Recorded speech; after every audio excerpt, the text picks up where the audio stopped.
我哋唔會 deep into 每個 topic 講啲乜，但我哋講緊點解我哋會諗呢條題目，我哋覺得大家需要去諗呢樣嘢。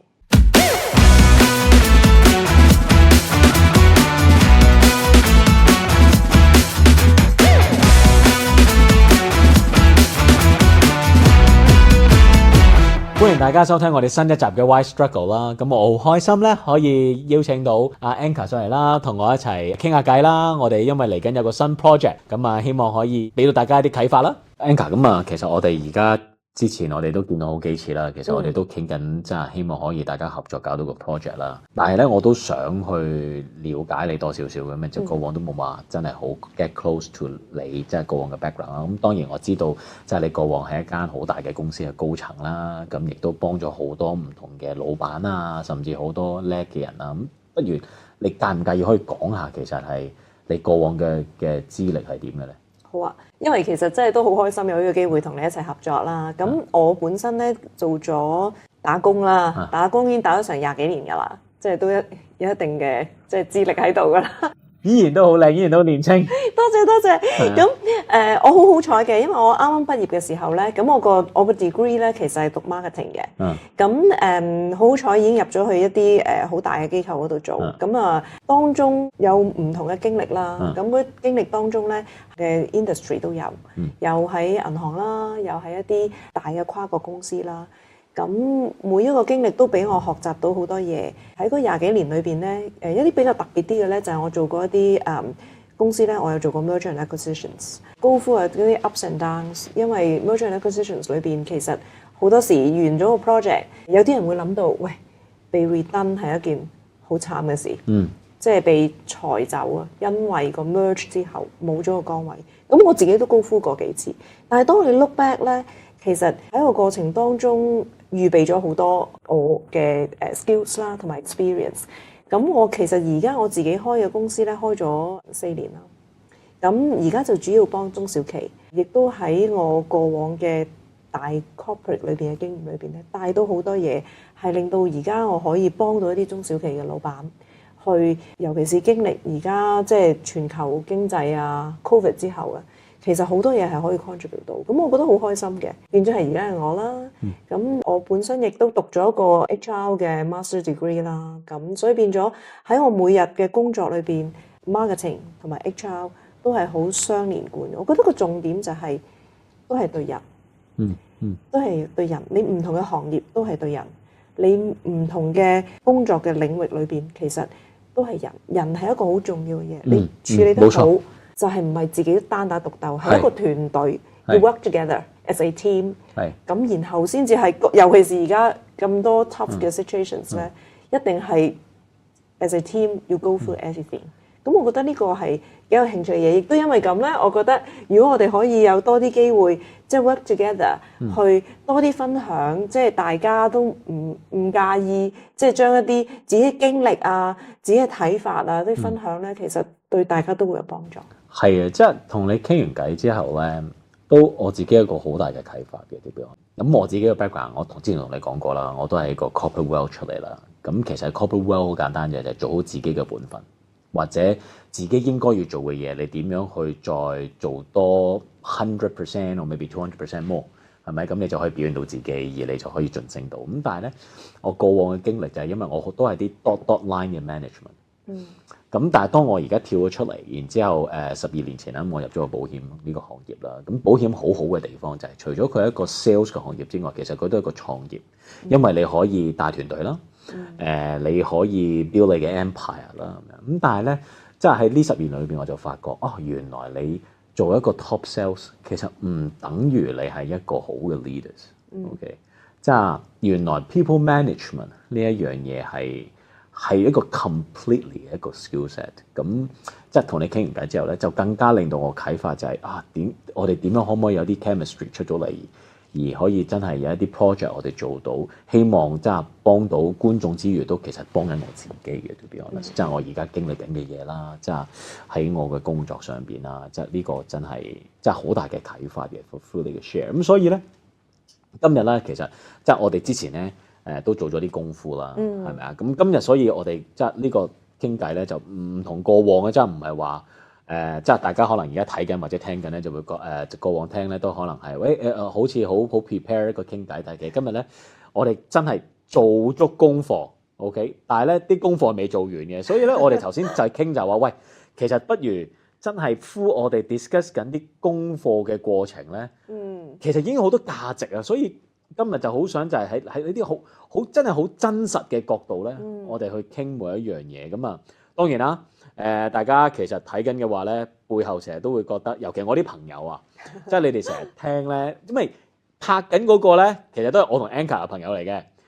咁咧，佢成日都話唔好出鏡，不過我今日都要同佢買下廣告。咁啊，佢叫阿 Keith 佢真係幫咗我哋好多嘅。咁所以大家咧，真係如果覺得我啲嘢拍得好啊，同埋啲鋪排好咧，喂，記住。呼我可以揾佢，或者咧喺我哋個 channel 你可以 tag 佢，係啦 ，OK， 去揾佢做嘢嘅。咁啊就我哋就傾咗一啲嘅題目咧，其實就想嚟緊我哋個 project 去點樣幫到人嘅。咁其中有一個位咧，就係啱啱我哋傾嘅第一條問題咧，就係喂升職定係創業啊嚇？咁啊30歲前你應唔應該咧就你應該問自己邊3個問題 ，OK？ 而你就執咗出嚟咧。就講啊，歲數呢一樣嘢，我覺得喂 very inspiring 嘅。Exactly，因為咧，其實我啱其實琴晚先睇嘅啫，好坦白講，琴晚先睇呢個題目。明嘅，大家都忙啊嘛。咁我睇到呢個題目嘅時候，我第一個感覺，點解無啦啦我哋要 set 咗30歲前，你應該問自己咩問題？首先第一，我覺得唔好 set 咗一個歲數，因為歲數其實冇乜意思嘅。你幾時你都可以諗下啊？究竟我係即係繼續升學啊，定抑或去創業啊，或者去繼續做翻我而家嘅工作？其實唔好揾一個年齡去框咗自己。冇錯，冇錯。即係反而係去睇翻，咦，我係咪 ready 去諗一個 change 咧？所以變咗，如果我哋呢一個 podcast 嘅題目嘅話咧，我就會 suggest 攞走咗個歲數，因為我哋唔好俾歲數去框住自己。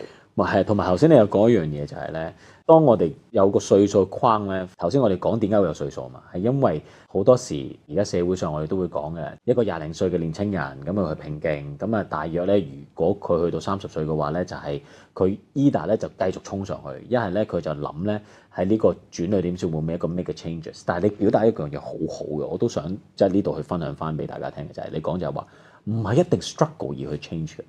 可以喺個好光輝、好最高峰嘅時間都可以有個 change 嘅，做咩要框咗啲 assumption 落去咧 ？Exactly，係因為咧，本來我睇個題目就係OK，即係事業有啲停滯啊，或者係有啲 stuck 咗。其實我覺得唔好等到嗰樣嘢你感覺到停滯 stuck 咗，然後你先去諗你要轉變，唔係嘅。咁呢個第一個 point 唔係等到嗰件事情出現咗問題，或者你感覺到有危機，你先去諗轉變，唔係嘅。同埋第二咧，我覺得我哋本身咧，當我哋去好輝煌嘅時候，其實你都可以隨時你都可以 make a change to make you even better。即係所以，我覺得我哋如果去討論呢個題目嘅時候，唔好做咁多 assumptions，反而係 open up 自己。OK，when you feel you are ready to make a change，then make a change。Plan for it。冇錯，你因為咧頭先你講到呢個位咧，係令到我好 remind 我自己嘅。我投身新嘅行業，即係我加入保險呢個行業咧，我唔係因為我自己面對到工作上嘅問題而我去跳，我反而真係喺我當其時嘅年齡啦嘅一個嗰個 age 嘅高峰咧而去跳嘅。我嗰陣時我記得我加入咗一個 chemical 公司咧，一個國際嘅美國公司啦咁樣咁。我係喺嗰5年間有一個香港嘅 sales 就跳咗去到我離開嘅之前咧，我係已經終於可以入到 regional，即係一個打工仔喺外國讀完書翻嚟，即係當然梗係想入 regional 啦，咁入咗落去。但係竟然喺我準備 start off 呢另一個人生嘅 peak 嘅時候咧，嗰陣時我就決定跳。係因為我覺得我喺呢一度，我好似學到我應該要學嘅嘢。咁我係咪應該將我學嘅嘢去揾另一個更好嘅平台我去發揮？OK， 或者嗰陣時我仲有另一個諗法就係，我係咪應該真係 test 下自己嘅斤兩咧？係咪真係得咧？係啊，而咁樣重新嚟過去跳一個 completely 係完全同我以前個行業冇關嘅，咁咪入咗嚟啦。咁當然啦，冇諗過就係入咗嚟之後就咁12年啦。OK，我諗到有時有啲嘢咧，我哋 plan for 嘅 change，同埋有時我哋冇 plan 要做嘅 change 咧，其實都會有咁嘅情況發生嘅。譬如我自己咧，我本身其實最初冇諗過突然間會自己即係開間公司做嘢嘅。咁係咁啱，我都好彩啦，因為一直以嚟打工嘅時候都有都 headhunt 啊，headhunt 落去唔同嘅即係 senior 嘅崗位啊都有啦。咁但係咁啱我 last 嘅 in-house 嘅 job 嗰度咧，就係完咗個 job 嘅時候咧，就係 COVID。咁啊，哇！市面靜晒。咁我又係一種唔可以坐定定咧嗰種人嚟嘅。咁我就諗，OK，this is not something I plan for 去開一間公司。但係我覺得，其實我有啲 skills， 有啲 experience，and 嗰個市場上又似乎有呢個需要，而我又可以幫到人，咁我就去啦。即係所以，我覺得如果我哋個題目係講緊我哋幾時係要問自己幾條問題，去考慮究竟我係繼續去升學啊，繼續去留喺而家個崗位等升職啊，定係話創業咧？我覺得呢啲係唔好 set 緊咗一個時間日子，而係反而係諗下你嘅 readiness，自己嘅 readiness 同埋嗰個環境上係咪可以 maximize 到你嘅 contributions， 你幫到你身邊嘅人，幫到社會環境嘅需要。如果係嘅話，then go for it 就做啦。即係我覺得我哋可以咁樣去同我哋嘅即係朋友去分享。冇錯，係啊。因為啱我都想補充一樣嘢咧，就係嗰陣時我最有個勇氣跳出嚟，其實都驚嘅。真係認真係驚嘅，跳出嚟嘅時候，又唔知要做啲乜嘢，又唔知前景發生咩事。但係嗰個 motivation 或者我內在嗰個力量係啲乜嘢咧？就係我發唔發揮到我自己。而我喺呢一個新嘅地方，我有冇價值俾到人？而人哋會唔會覺得係一個價值？即係我就係 base on 呢一樣嘢而去跳咯。但係我個 push factor 咧，就係好簡單嘅啫，就係我而家我繼續喺度，其實我創造緊或者我做緊嘅嘢都係一樣，就係人哋覺得有冇價值咧？定係只係我喺呢一個架構或者係我喺呢個 system 裏邊，只係其中 part of 一個 small particles。即係我就係因為 base on 呢一樣嘢，我就跳，我就決定好 go for it，唔係 nothing to lose，即係我正咁講。係啊，有咩衰啫？係咪？最多咪打返工咯，係咪啊？即係我成日覺得呢個社會好公平嘅，你肯做嘢，總係有嘢會俾你做嘅。我就呢一個位，咁所以我都覺得聽緊嘅觀眾又好，睇緊嘅觀眾都好咯。我覺得你諗緊升職、升學或者轉校或者出嚟創業，我覺得最重要就係你喺而家嗰個位置裏邊，你發唔發揮到你自己？係啊，而你係咪創造緊價值俾人，而人哋係會欣賞你呢個價值？我覺得係呢一點。係啊，我有時都會鼓勵朋友啦，或者我 coach 嘅學生啦，有時都靜靜地去俾少少時間俾自己，坐定定去諗下啊，今日其實我嗰個價值喺邊度呢？我而家嗰個工作或者我而家呢個發揮點係點樣呢？我有冇嘢可以做得更多更好，或者我想做更多，想做更好，我有啲乜嘢嘢係我而家欠缺，令到我未能夠即刻做到我想嘅嘢咧？咁要自己去諗下，諗咗之後咧，就有個 idea 喺個腦裏邊咧，跟住去鋪排，去真係 put it in the actions。咁要不斷要有呢樣嘢，去令到自己不斷去前進。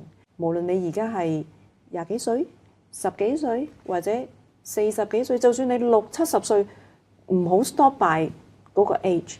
每一日其實你都可以有少少時間，每個禮拜啦，諗下啊，我有啲咩嘢係可以再做得更加好嘅咧，幫到更多人咧，或者係提升到自己咧，我點樣去提升咧？即係呢啲係值得去思考一下。我哋即係呢一次，冇錯，係一次。Life is 一次。好好運用啦。咁我哋可以即係之後，如果我哋即係傾到呢度嘅時候，我哋可能同啲即係大家朋友去即係一啲分享啦，再落實啲啦。咁我哋咧傾到呢一度先，咁啊，我哋下一集再傾過。